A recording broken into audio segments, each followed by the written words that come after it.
Hello, this is John from caveofprogramming.com. In this video, we're going to take a look at using custom objects in sets in Kotlin.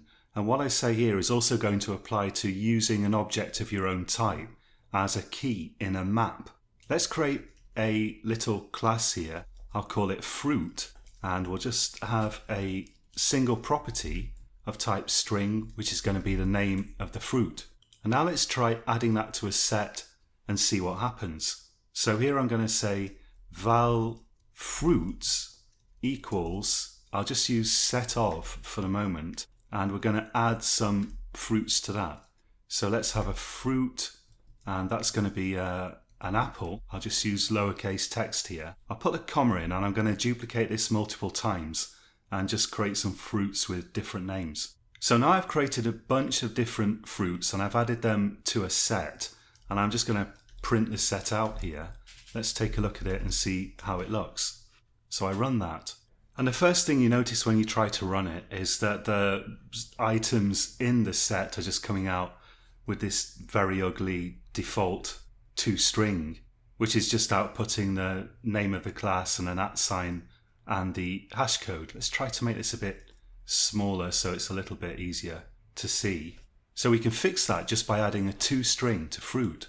So I'll put the brackets in here and we'll right click, and there's no point really writing this yourself from scratch because in every IDE you can have some kind of way of generating it automatically. So we'll generate toString. You have to select the properties that you want to include in the toString, and I'll click OK. And here, so this would output fruit and then the name of it, but really I'd be quite happy if it just outputted the name. So we can just return that name string property directly. And when I run this now, you can see that we have got the names of the fruits in here.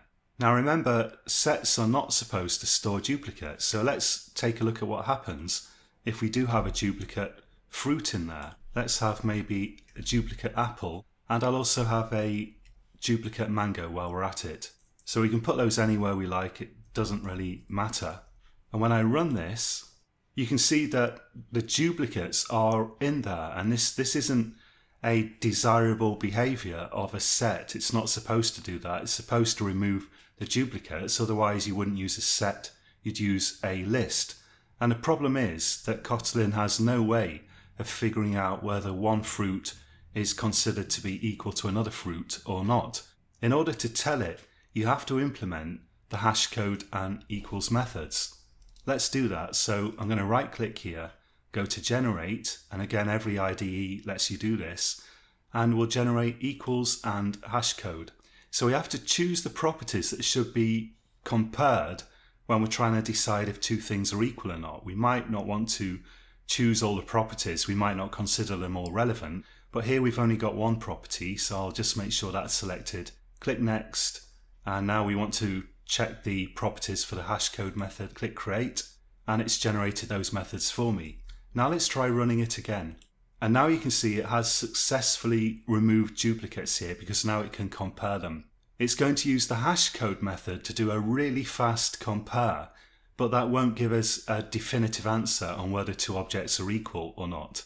To get the last word on whether they are really different or the same objects, it may well use the equals method, because it's possible that two objects have the same hash code but they're not actually equal. You can only get the definitive answer by using equals, but hash code is faster, which is why it's used for the kind of first pass of the comparison, and therefore we have to implement both before we can add our objects into a set or use them as the keys in maps, which we're going to look at shortly.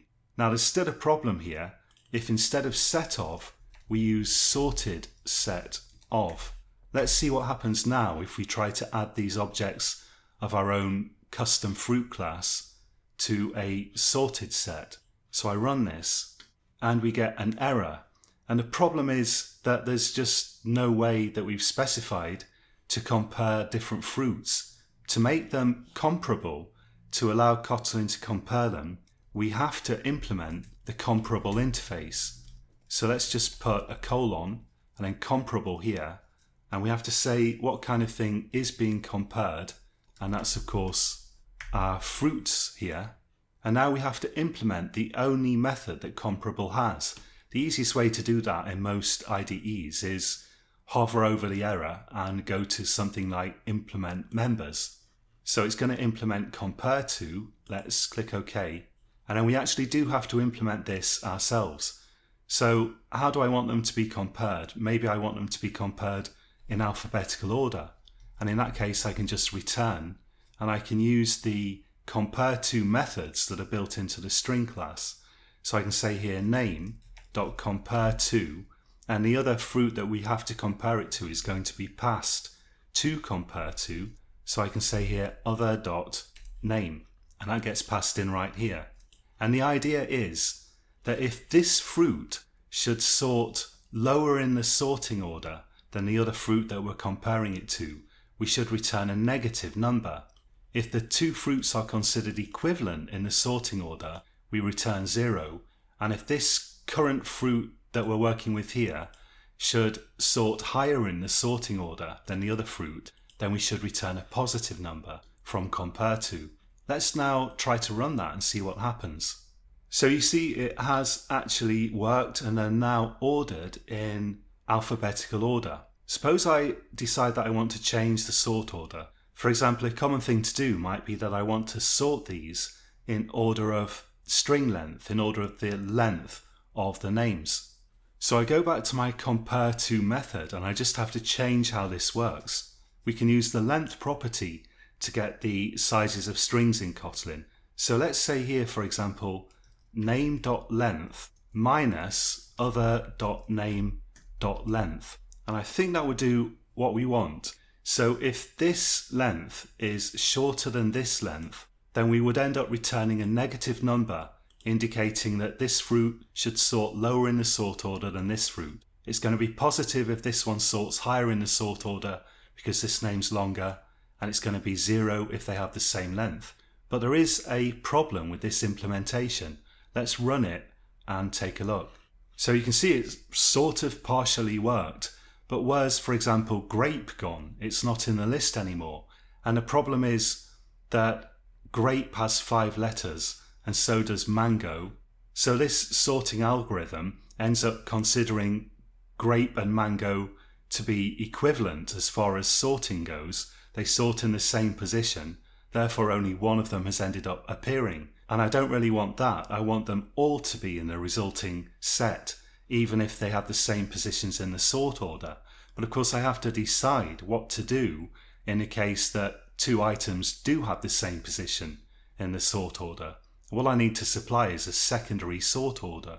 So let's get this little calculation in a variable. I'll say val order equals that stuff. And then I can add something else that I'm going to do if order is 0. So let's say if order equals 0, now I'm going to do something else, and at the end I'm going to return order. So if the order is 0, they would sort to the same position in the sort order, and I don't want that because that's going to end up dropping items from the set. So if the order is 0 according to this calculation, we could, for example, compare them alphabetically. Let's say order equals name.compare to other.name. And now I'm going to have to make this a var so that I can reassign it. And now let's run that and see what happens. And now you can see we've got all the fruits in the list finally. So here we've got 1, 2, 3, 4, 5, 6, 7, 8. And here we've got 1, 2, 3, 4, 5, 6. And we're missing 2, but that's actually a good thing because the 2 that we're missing are the duplicates of apple and mango, which are both in the list twice. So we've actually got all the unique values of fruit names in here when you look at it, and the code actually does work. You can see that we've got the shortest ones first, and in the case where the fruit has the same number of letters like apple, grape and mango, they're sorted within that group in alphabetical order now. So we've got A, G and then M. That's it for this video. In the next video we're probably going to take a look at maps in Kotlin.